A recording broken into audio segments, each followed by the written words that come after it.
Kwelang-kwela talaga ang kapamilya star at gaganap nga bilang Manuel L. Quezon para sa movie na Quezon na si Jericho Rosales. Kamakailan nga ay na-interview sina Eco at Karil, kung saan gaganap naman siyang asawa ni Manuel L. Quezon bilang si Aurora Quezon. Natanong kasi sa dalawa ang tungkol sa love scenes at banggit naman ni Karil, bed scenes. Pagbibiro naman ni Eco, bed scenes. It's like a lot, butt exposure, rubbing our butt like this, just like that. Very presidential, sundot naman ang nagtatanong. Wholesome chick to chick lang, sagot ulit ni Eco.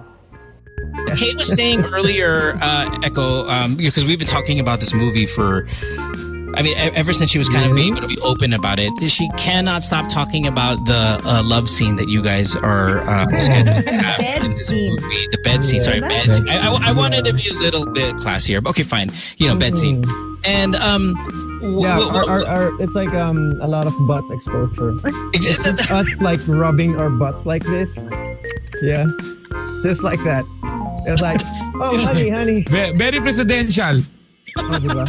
Wholesome Oh, chick to chick lang. Diba kaloka nga ang naging kasagutan ng aktor na kwelang-kwela lang na pati si Karil ay game na game sa trip na yon ng aktor, kung saan panay ang tawanan nila pati ang nag-interview. Hanash naman ng ilang fans. They have both strong chemistry, professionalism, their fascinated craft as playing role #Quezon Film. Exciting, soon to watch. The best actor. Excited to see this, Jude. What a great and kind gesture to be showed. With love and care, you deserve it, Eco. Congratulations on your new film role. Good luck with everything. Nice one. Looking forward to this show. Solid. Go Manuel. I will watch this, promise. The role character, I am sure will fit you, even the looks of Quezon's feature exactly the same. Panalo. Good luck sa movie nyo, Eco at Karil. Deserve. I love you both. My ultimate crush. Getting older, but still handsome. Pogi mo, idol. Tila so excited na nga ang lahat sa Quezon movie ni na Jericho at Karil na talaga namang inaabangan na ngayon. Ano naman kaya ang magiging reaction ng nobya ni Jericho na si Janine Gutierrez? Sakaling may bed scene at kissing scenes sina Karil at Eco.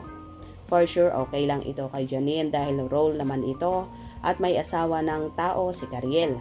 At puro work lang naman ito at I am pretty sure na isa pa nga si Janine sa number 1 fan at supporter ni na Eco at Karil. Kaya approve na approve yon sa dalaga. Kaya wag nang bigyan pa ng mali siyang lahat dahil puro trabaho lang ito at walang personalan. Gets nyo ba? Kung nagustuhan nyo ang video na ito, comment down below.